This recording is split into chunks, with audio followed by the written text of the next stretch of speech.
Welcome everyone, Bethany Church. We're glad that you're joining us for this Q&A with our new family ministry leader, Craig Scott.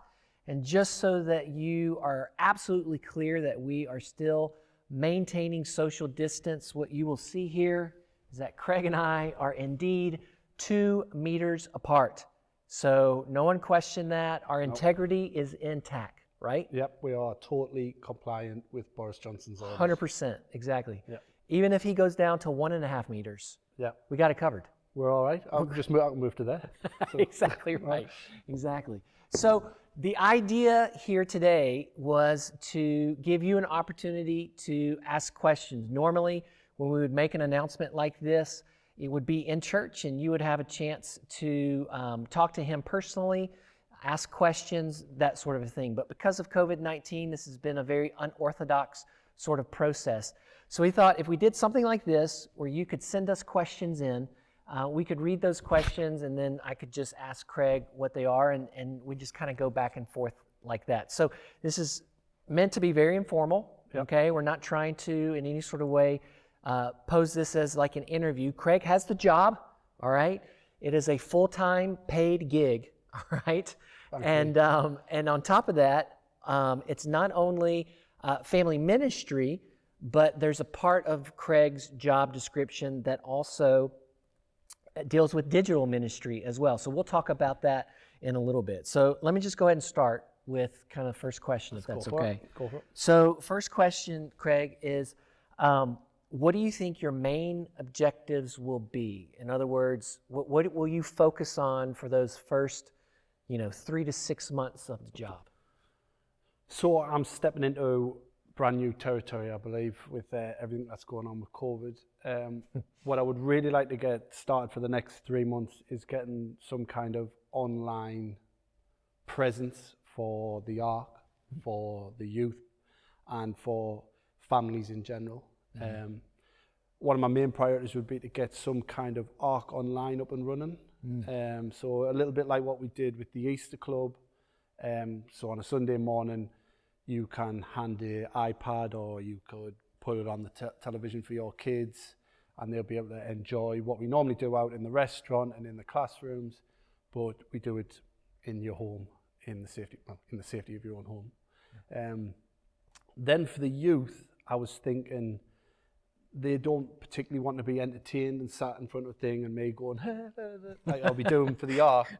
So I was thinking of more doing something interactive with them, maybe with Zoom or some kind of conferencing thing, getting maybe a Bible study and just social nights on Zoom sorted for them. I've been doing a lot of quiz nights with people. We might get some youth quizzes going. Got a lot of practice in that. So yeah, my priority is getting something out there for the young people and the kids to be doing, keep them interacting with us. And also, for me, I must apologize for all the young people. I don't know them as well as I should, and that's on me. So I would like to start getting to know them, getting to know their skills, their everything about who they are as people, and find out what they want from Bethany. Right. Because it's going to be their things we're doing. So if I can interact with people, get to know people, and then we can start moving forward after the 3 months. And I would think similarly, you know a lot of the volunteers in the Ark, but a lot of the volunteers that have been used for youth, you've got to get to know them as well and kind of get a relationship going with them. Yeah, I need to speak to any volunteer who has been involved in the Ark or the youth and work out what we're going to do and how I'm going to bring them on.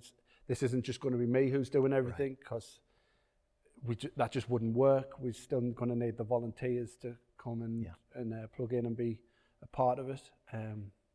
So yeah, it's going to be a lot of conversations I can see is going to be happening in the next 3 months. Yeah. And then just working out what we're doing with Sundays. If we aren't going to be doing live stream, well, we're going to be doing live streams forever. But hopefully we're going to have some people back in the room soon. Hope so. Now, this is not an announcement that you can come back, but we're hoping to get you back in soon.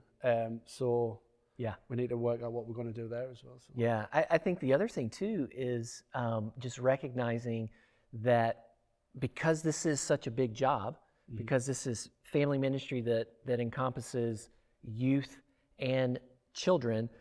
You mentioned it, you've got to work through teams, so you got to build teams. And so that's where we're going to be dependent on our church to really help us in that regard. And so that kind of leads to the next question. Given the importance of family ministry, which we're saying this is central to our vision as a church, what are some practical ways you feel like our church community can most help you out? Well, I'm going to take this whole COVID thing as just a blank canvas. We can start again. For me, it's just all about honesty, and people can be as honest as they want to be with me, and I won't be offended. It's very hard for me to be offended. But they might just be like, right, I've had my season. I don't want to be involved in the ark anymore, or I don't want to be. Or similarly, people can come and be like, I want to be involved now. I get your vision, Craig. I get this and that.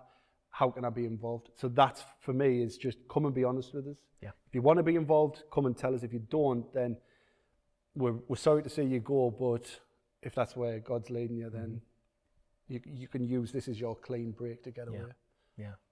So honesty, obviously, that's a big one, and just that being super, super important.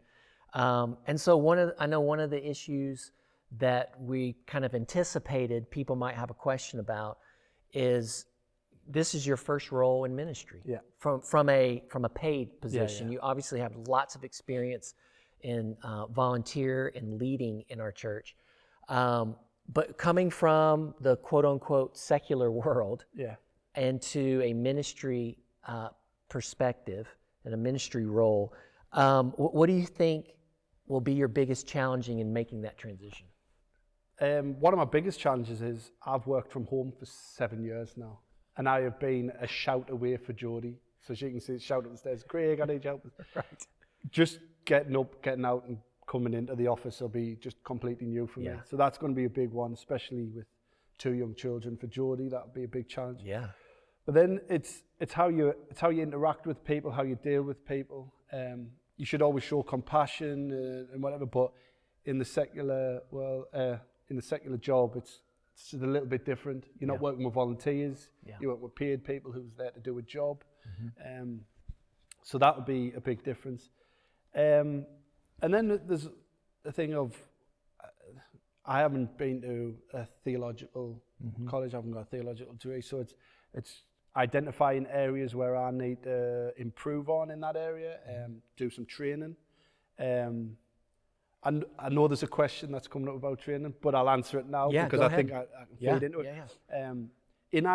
In the IT world, if you're not training, you stood still and you get left behind. So it's always been a thing for me to be constantly looking for new areas, new training areas. And I'm going to bring that exact same mindset into Bethany. I'm going to be looking for areas to train in. I've already identified a few, which is counselling. I believe this is going to be a big part of my role here. It would be great to get some official training in it and work out the ins and outs of counselling. But then it's like going in to study the Bible more, get Bible knowledge and the theology and stuff behind it. So. And I think honestly that's what I'm excited about too, because I think that's something that's not just done alone for you. So it's not like, the idea is not just to go, all right, man, like go study the Bible and then come back and like you're a great teacher. Like that's something that in my philosophy of being a staff leader is to help staff develop that. So that's something Craig and I are going to be doing together as well and learning from each other in regards to that. So I think that's a great question in regards to what that looks like. So here's another question that I think is interesting. So obviously you grew up in this church. This is your home church. There are literally pictures that I've seen of you, like in shorts and colorful T-shirts, and your mom likes to post them all the time on Facebook. So what do you think the challenges are of now being a spiritual leader in a church in which you grew up in? So I brought this up before Wade came, or it was when Wade came. It was in the thing where everyone met. it's been a real struggle for me becoming an adult in Bethany, because I was still seen as the 15-year-old or the 10-year-old who was, I was an idiot. I was a stupid kid. I would do anything to make anybody laugh. I would do just stupid things. And I never really got rid of that, even into my 30s. But I've done a lot of growing. I've done a lot of maturing. I'm now married. I've got 2 kids. I've worked for 12 years now. Like, that is not the same person. I mean, I am not the 15-year-old. I am the person who's coming in here with a lot of experience in a lot of different areas. And I think it will be a challenge. I think people will still see us. I think if it was someone coming in fresh, people might have a different view on it. But look, I know the place. I know Bethany. I know the surrounding areas. I know the community. I am part of the community. I'm from Horton. I am here for Horton. And also, I'm the target demographic for this whole family thing. I've got like an invested interest. My kids are going to be grown up in Bethany. That's right. So I would hope that people would not see us as this 15-year-old kid. They would see us as this 33-year-old guy who's very passionate about Bethany, who is very passionate about Horton and spreading the gospel in Horton and the surrounding areas. And they would see us as someone who's matured and who's matured in my walk with Christ as well. Yeah, I love that, and I think you're right in that you bring a certain perspective to this job that I think gets us all excited about it. And so, like, when you talk about reaching the community, I mean, I don't think it's a secret that Bethany draws from a lot of different places, and some people will travel from large distances. But when you think about Bethany being here for Houghton, as we've kind of taken a stand to do that, what do you think are some of our opportunities to actually be an asset to our community here? Well, I would love to see Bethany become the church in the area for families. That would be my biggest goal. So there's other churches with their niches. So Hillsong would have their music and their worship. I would love Bethany to have the reputation of that's where you go for great family ministry. And that's starting from the old guys up in the 90s down to the people in the creche. Everything we do, I would love to be great and interlinked as well. So it's not just the 90-year-olds off doing something and the 2-year-olds off doing something. We can all come together as a family as well. I would also love to see Bethany going out and socialising as families again. I remember back when it was old Bethany, there was a lot of really close families who would socialise just outside of church. I still think there's some of that going on, but I would love to put on stuff like going out on bank holidays as a church and just people getting to know each other. It's quite easy on a Sunday morning for people to be, but then it's also welcoming these new people in that we're going to be getting, and making that easier for those to come. And if we all go out, just inviting those along, giving them something a social thing that they can come along to. Absolutely. In regards to how we impact Horton, I think Horton knows Bethany as a church that they went to as a child, or they took their children to toddlers and stuff. I would really like to work on that and really give us a presence again in the middle of Horton. I remember when we used to do youth work, I would used to walk through the centre of Horton. I used to hear kids going, "Oh, that's Craig from the Beth. That's Craig from the Beth." I'd love to get that feeling again, and make a real big impact in Horton. Not 100% sure how we're going to do it, but I can't wait to work it out. And that's the vision. I mean, that's what we want to lead towards, is this idea that if for some reason Bethany was pulled out of Houghton, that the community would miss us. That we are 100%. That asset to them that they need to be a part of. And so I think that's again why, just for our church, it's important for us to understand that family ministry is not just something we're saying. It's not just something that sounds cool or it's the next evolution of what everyone is doing. We actually believe that because we are in a unique position with all these families around us, that God wants to use that. It's about our context, right? Because as Craig mentioned, the Hillsongs of the world have a great context where they do reach a certain type of people, and that's great because it takes all different types of churches to reach all different types of people. And we feel like one of our strengths historically and even now is what we can offer the family. And so that's what we want to do. And so one of the things too I want to clarify, because one of the questions that we have here was that someone asked, if I have a question about ministries and I'm not sure who to ask, what things should I ask Craig about? Because when we talk about family ministry, what we're specifically talking about is that Craig is going to be over our children's ministry and our youth ministry. Now, I've mentioned the fact that sometimes when we do family ministry well, it includes men and marriage and all that sort of stuff. You're not necessarily going to be in charge of all those things, right? Exactly. Hello. But there will be an interconnectedness to it. So as it specifically relates to children's and youth, Craig is the guy. That's who you go to.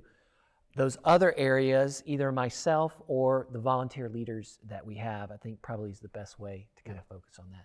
Now, real quickly, because we've got kind of a fun part of the interview that we want to do, you're also going to be the lead for our digital ministry. Yep. What in the world does that mean? What does it mean? Yeah. So with this whole COVID thing, we've had to come up with a whole new way of doing the service. We had to identify how to live stream the service. We had to create a YouTube channel. Yeah. Who thought Bethany would ever have a YouTube channel? Not me. We've got to have this online presence now, and I don't think we should lose that. But I also think we need to make some improvements to our website. So that'll be a priority for us. I don't think we've looked at the breakdown of how I'm actually going to be working. So it's going to be 80% of my time will be spent families, and then 20% of the time doing the digital stuff. So don't worry, I won't be too concentrated on the digital side. But yeah, we've come so far in a short amount of time, and we've completely changed how we've done services. Yeah. We want to keep this streaming stuff up. Yeah. We're hitting people in Brazil, Rotterdam. Hi, Phil Roberts. We had Australia, New Zealand. Yep. It's only a good thing, and it can only get better. And especially with someone working full time on it, or 20% of the time on it. Yeah. Well, be good. I would love to do more video presentations, Bethany. A thing I would really like to do is start interviewing people from the congregation so we can get to know them. It's been a bit of a dream kind of thing that I wanted to set up, and something like along with getting to know you, and just asking interview questions, getting to know people's stories, getting to know their history. Because it takes a lot to find out somebody who's sitting in the corner who you never really spoke to. It'd be great to open that up. That's how we're going to. That's what I want to do. Yeah, I think that's great, especially the bit about telling our stories, because that's exactly what we need to do. Because the reality is a lot of people in our church, even though they've been going to church together for a while, may not know 100%. Just basic facts about one another, how we came to know the Lord, and what certain things happened in our lives, that pivotal moments. So kind of along those lines of telling stories and getting to know you better. Lots of people know you, but there's some kind of real quick, hopefully fun questions here that you can kind of share with us, okay? That's cool. So the first one is this. Would you rather holiday where there's a beach or where there's snow? I think Jody would complain a lot in the snow, so we'll go beach. Okay, fair enough. Fair enough. What's your favorite takeaway food? Indian, okay. If you had to choose between chicken, fish, or steak? Could I only eat one for the rest of my life? Yeah, let's do that. Let's just do that. Rest of your life. Stuck on an island. Chicken steak. Okay. Fish is a no-go. Chicken. Okay, chicken. All right. If your only mode of transportation that you had to choose from was a donkey or a giraffe, what would you choose? Let's go with a donkey. I don't think giraffes would be comfortable or practical. You would get stuck on like those max height things, wouldn't you? You wouldn't be able to go through them. I guess so, yeah. And I think you put a lot more thought into that than I expected you to. Yeah. If you had the choice of only eating with a fork and no spoon, or would you rather only use a spoon and no fork? I'm not a soup guy, so let's go with fork. With the fork, okay, all right. Would you rather have Sunderland win the Premier League Yes. or Newcastle be relegated? Sunderland win the Premier League. And then it would mean that we could have the derby days again when they're not relegated. Okay, all right. Would you rather be 10 minutes late or 30 minutes early? 30 minutes early every time. Oh, okay. Very good. Very good. Not a late We're gonna hold them to that. I think that's what we're gonna do. Please don't. Please don't. Exactly. All right. So this has just been kind of a quick take of getting to know Craig a little bit better, being able to ask him questions about the specific role that we have here. So if you do have more questions, please feel free to contact either myself or Craig. You can get in touch with us here at the office, at the church, either through email or through ringing us, and we'd love to kind of keep this dialogue going. We're excited about where God is taking us as a church. We're excited for Craig and his role here as our new staff member and leading our family ministry. We ask for your prayers. We ask that you would lift us up and lift him up and his family as well for this new and exciting vision and future for our church. So until next time, have a great and wonderful day. We'll talk to you later.